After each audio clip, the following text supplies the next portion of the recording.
Salve, kembali lagi dengan saya Bang Ber di channel Lucha 022. Mohon maaf sebelumnya ya, karena akhir-akhir ini saya jadi jarang upload. Tapi semoga kedepannya saja channel Lucha 022 ini bisa lebih konsisten lagi untuk upload. Oke, di video kali ini kita akan membahas dan membedah sebuah film yang berjudul Possession, sebuah film horor Indonesia yang diadaptasi dari film Possession yang dirilis pada tahun 1981 di Prancis. Oke, penasaran seperti apa pembahasannya? Jangan kemana-mana, terus stay di channel ini.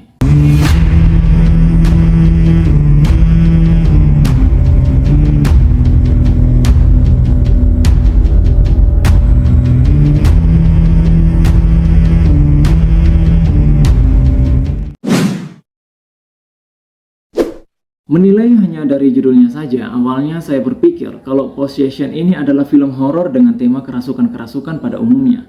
Tapi tidak seperti itu. Possession sama sekali bukan film kerasukan yang biasa kita nonton, tapi merupakan film yang sangat ganjil, aneh dan berada di luar dugaan umum. Nah, Possession ini diawali dari masalah rumah tangga yang dialami oleh sepasang suami istri, di mana sang suami Mark yang baru saja pulang dari sebuah tugas sebagai mata-mata, yang secara spontan melihat keanehan sikap pada istrinya Anna, di mana Anna ini tiba-tiba meminta cerai tanpa alasan yang jelas kepada suaminya Mark ini. Suatu malam, Anna tiba-tiba bersikap mencurigakan, di mana ia secara mendadak meninggalkan suaminya Mark begitu saja. Dan disinilah awal konflik rumah tangga mereka dimulai.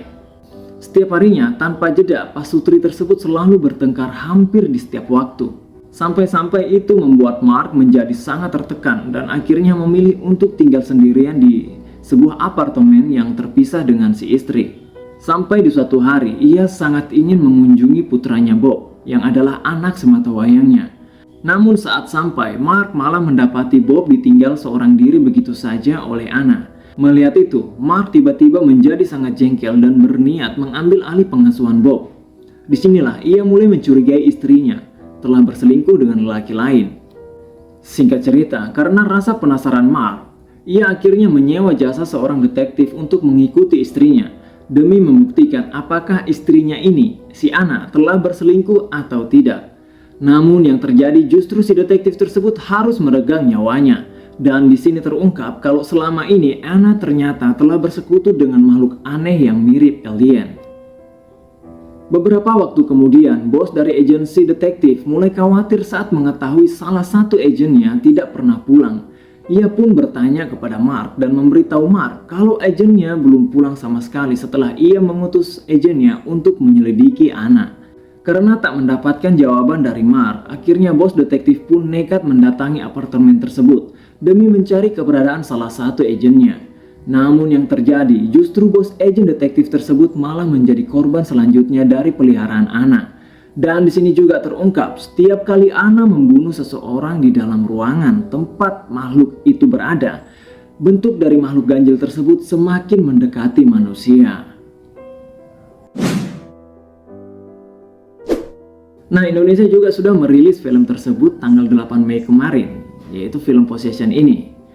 Nah, menurut siaran pers, rumah produksi di Jakarta pada Sabtu 6 April, Possession kerasukan merupakan adaptasi dari film horor mencekam Prancis yang berjudul Possession, yang baru saja kita simak sinopsisnya tadi bersama-sama. Yang dimana alurnya juga kalau kita lihat dari filmnya hampir tidak jauh berbeda dengan film aslinya. Ya, paling yang membedakan hanya nama pemerannya saja. Dalam film Possession versi Indonesia ini berpusat pada tokoh Faris yang diperankan oleh Darius Sinataria, yang baru saja pulang dari tugas ketentaraan selama berbulan-bulan dan langsung disambut dengan permintaan cerai dari istrinya yang bernama Ratna, yang diperankan oleh Carissa Peruset. Karena merasa curiga, Faris akhirnya menyelidiki alasan istrinya tersebut meminta cerai, termasuk kemungkinan sang istri ini berselingkuh. Namun dia justru mendapati hal-hal yang tidak masuk akal dan menyeramkan ketika ia mencari tahu tentang kebenaran istrinya tersebut. Nah, selain menyajikan adegan dan efek visual menakutkan, Possession kerasukan juga menunjukkan teror psikologis dan ketakutan manusia karena kehilangan, trauma masa lalu, dan bisa membuat kita meragukan pasangan-pasangan kita. Ini efek atau dampak yang harus kita pertimbangkan saat menonton film ini. Nah, menurut saya pribadi, untuk film aslinya, possession ini daripada menyebutnya kerasukan, mungkin lebih tepatnya kalau disebut seperti film Parasit, di mana ada sosok makhluk asing yang tak dikenal datang menginvasi bumi daripada disebut kerasukan setan. Karena menurut saya pribadi, sosok jahatnya ini lebih mirip alien daripada entitas supernatural.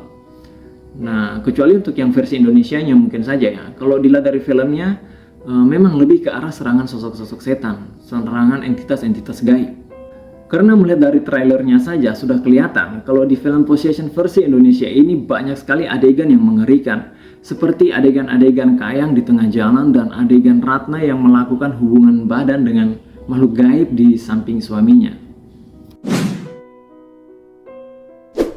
Sebenarnya tidak ada sesuatu yang bisa dijelaskan lebih dari film ini, entah yang versi Prancisnya atau yang versi Indonesianya, kecuali sensasi-sensasi menyeramkannya saja dan sensasi-sensasi desahnya saja, dan dampak yang didapat karena sensasi-sensasi tersebut, seperti gangguan tidur, karena film horor selalu menyajikan adegan yang mengejutkan dan mengganggu, di mana itu bisa membuat kita, apalagi anak-anak atau remaja, mengalami kesulitan untuk tidur karena selalu terngiang-ngiang oleh adegan-adegan film tersebut, bahkan bisa terbawa sampai mimpi. Terus gangguan kecemasan, sadar atau tidak, adegan-adegan mengerikan yang ada di dalam film horor bisa meningkatkan kecemasan dan rasa takut yang berlebihan karena imajinasi yang didapatkan dari film horor. Dampak selanjutnya adalah teror psikologis karena adegan-adegan yang menyeramkan yang ada pada film horor, seperti mengalami trauma berat setelah melihat adegan mengerikan dari film horor. Biasanya kalau orang Indonesia perilaku khasnya setelah menonton film horor ini, mereka sering takut saat sedang sendirian di suatu tempat. Mungkin seperti saat mau pergi ke toilet di tengah malam atau ke dapur di tengah malam. Mereka seringkali merasa kalau ada sosok yang mengikuti mereka, dan tak jarang ada yang sampai stres atau gila. Apalagi kalau korbannya adalah anak-anak yang belum sepenuhnya bisa membedakan antara dunia realita dan fiksi. Mungkin mereka akan menganggap gambar yang menyeramkan yang mereka lihat di dalam film horor adalah hal yang nyata. Ini akan mengakibatkan teror psikologis yang bertahan sangat lama, bahkan bisa sampai dewasa. Dampak selanjutnya adalah efek imitasi. Ini sering terjadi ke anak-anak yang cenderung meniru apa yang mereka lihat.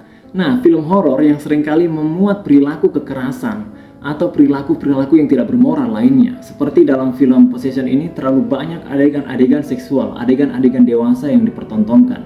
Nah, ini bisa memicu para remaja untuk meniru adegan-adegan tersebut dan bisa memberikan contoh yang buruk dan memicu perilaku agresif. Ini juga bisa terjadi kepada orang dewasa, di mana seperti ada beberapa kasus orang dewasa yang pernah melakukan kekerasan atau kejahatan karena termotivasi dari film horor.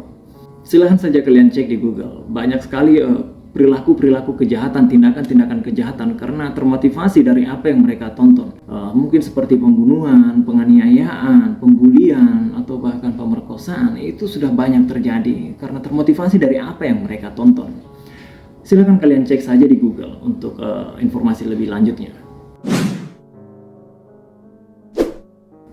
Selanjutnya adalah pertumbuhan emosional yang terganggu. Nah, rasa takut yang berlebihan dari menonton film horor dapat menghambat perkembangan keseimbangan emosional kepada anak. Berdasarkan penelitian yang dilakukan oleh John Cantor, seorang profesor emerita di University of Wisconsin-Madison, menunjukkan betapa bahayanya dampak dari menonton film horor terhadap gangguan tidur. Dalam studinya, Cantor menemukan bahwa sejumlah besar orang yang menonton film atau acara TV yang menakutkan selalu mengalami gangguan tidur yang serius. Efek dari tontonan tersebut tidak hanya berlangsung di malam hari setelah menonton, tetapi juga bisa bertahan dalam jangka yang lebih panjang. Nah, studi lain yang dilakukan bersama Kristen Harrison menunjukkan bahwa orang yang terpapar pada konten yang menakutkan seringkali mengingat kembali adegan-adegan yang menyeramkan itu berulang-ulang kali. Ini membuktikan kalau dampak dari gambar atau adegan yang mengganggu dapat memiliki efek psikologis dalam jangka yang sangat panjang.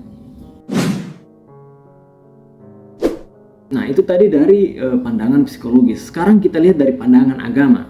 Dalam pandangan agama pun tidak jauh berbeda. Di sini saya akan menggunakan pandangan keyakinan saya, yaitu pandangan Gereja Katolik. Gereja Katolik selalu menghimbau agar jangan terlalu sering menonton film horor karena film-film horor dapat mengalihkan pandangan kita dari kemuliaan Kristus. Entah film tersebut tentang setan, pengusiran setan, atau pembunuhan berantai. Intinya, film-film tersebut dapat menyebabkan hati kita berubah. Yang tadinya hati kita bersukacita di dalam Kristus, berubah menjadi cemas dan takut terhadap sosok setan yang digambarkan dalam film horor. Tidak bisa dipungkiri, terlalu banyak menonton film horor akan menimbulkan perasaan yang tidak sehat. Seperti kita jauh lebih takut terhadap setan daripada kepada Tuhan. Dan poinnya adalah karena terlalu banyak menonton film-film horor seperti ini akan membuat rasa takut kita menjadi semakin besar dan bahkan dikatakan sangat berlebihan. Seperti contohnya, kita tahu bahwa bentuk pocong seperti ini, kita tahu bahwa bentuk kuntilanak seperti ini, bentuk genderuwo seperti ini. Dari mana kita tahu kalau bukan dari film-film horor? Dan itu yang terus terngiang-ngiang di kepala kita, sehingga membuat semua aktivitas kita bisa menjadi terganggu. Seperti misalnya kita hendak mau keluar beli makan di tengah malam, ya misalnya kita harus melewati gang-gang sempit, gelap, yang konon katanya orang-orang di situ, di orang-orang sekitar mengatakan kalau di situ angker. Kita menjadi takut dan kita semakin mengimajinasikan apa yang kita lihat di dalam film horor tersebut, dan ini bisa sampai dewasa terbawanya. Intinya, semua perasaan-perasaan itu timbul karena kita terlalu sering menonton film horor, yang dimana itu justru merebut dan merampas sukacita kita, kedamaian kita yang kita dapat di dalam Kristus. Ada dampak yang serius setiap kali kita tanpa berpikir panjang ikut serta dalam sebuah hiburan yang tidak sehat.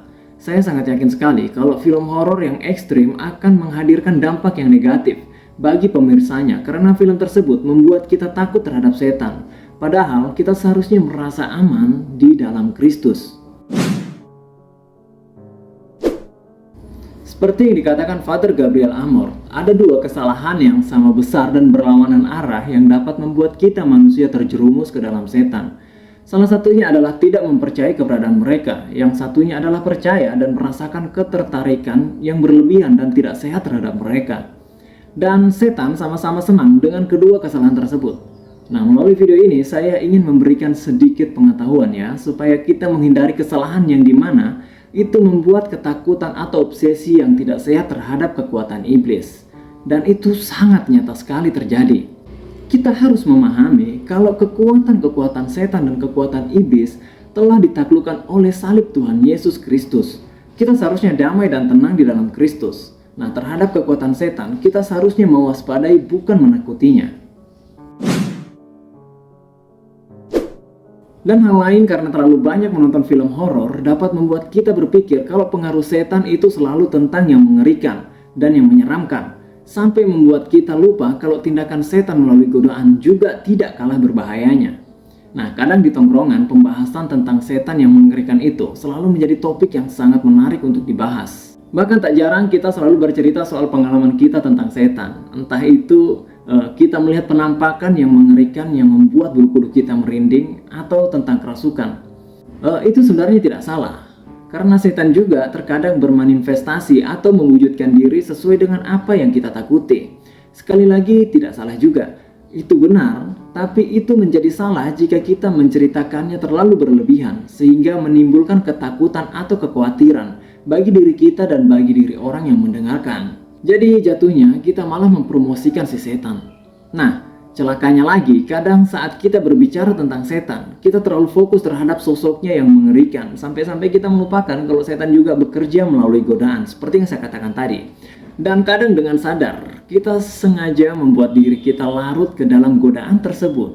Itu sebenarnya lebih berbahaya dari sekedar penampakan atau kerasukan. Bahkan bisa saya katakan kalau tindakan biasa setan melalui godaan bisa menjadi jauh lebih berbahaya daripada tindakan luar biasa setan. Gini ya teman-teman, godaan setan itu sudah banyak memakan korban daripada kerasukan setan. Nah, Father Gabriel Amor mengatakan, tindakan biasa setan melalui godaan jauh lebih banyak menelan korban daripada tindakan luar biasanya. Itu bisa dibuktikan dari 100.000 eksorsis yang dilakukan oleh Father Gabriel Amor. Hanya 2% saja orang yang benar-benar mengalami kerasukan. Nah, meskipun kita dipanggil untuk jangan takut, tapi kita juga diharuskan untuk selalu berwaspada. Karena setiap dari kita terlibat dalam peperangan rohani. Dan kita sebagai seorang Katolik mempunyai musuh yang selalu berkeliaran siang dan malam, yang selalu mengincar kita dan menunggu kesempatan untuk menerkam kita. Jadi, jika kita berada di dalam Kristus, seharusnya kita bisa merasa aman. Namun kita harus berwaspada juga karena kita manusia ini sangat rapuh dan tidak kebal terhadap rencana musuh atau setan ini. Kita masih bisa dipengaruhi dan ditarik oleh si jahat, ya. Seperti godaan-godaan. Nah, godaan-godaan inilah yang seharusnya kita lebih waspadai karena sudah banyak menelan korban. Daripada kita harus fokus terhadap serangan luar biasa setan, itu sebenarnya jarang terjadi. Justru godaan itulah yang sangat berbahaya dan kita harus bisa melawannya. Nah, maka dari itu sebisa mungkin kurangilah nonton film horor yang tidak memberikan nilai-nilai moral yang baik. Apalagi film yang berhubungan dengan kerasukan setan dan pengusiran setan juga harus kita waspadai, karena film-film seperti ini dapat mengalihkan perhatian kita dari kenyataan kalau musuh berusaha setiap saat untuk menyerang kita. Karena menonton film horor mungkin saja bisa menghibur kita sejenak atau sementara. Namun lambat laun hal itu dapat membuat kita menjadi salah paham tentang iblis dan membuat kita lupa dengan cara iblis menggoda kita supaya kita jatuh ke dalam dosa. Jadi hati-hati dengan apa yang kita nonton. Tapi meskipun begitu, tidak semua film horor memiliki dampak negatif. Ada beberapa film horor yang memang justru memberi kita pandangan-pandangan yang benar tentang siapa iblis itu sebenarnya. Mungkin tentang ini kita bahas di video terpisah saja ya, biar tidak terlalu panjang. Dan saat ini mungkin itu saja yang bisa saya sampaikan di video kali ini. Dan mohon maaf jika ada kesalahan kata. Kalau ada yang mau dikoreksi silahkan tinggalkan itu di bawah kolom komentar. Akhir kata saya Bang Ber pamit undur diri. Terima kasih sudah mau menonton dan sampai jumpa di video selanjutnya.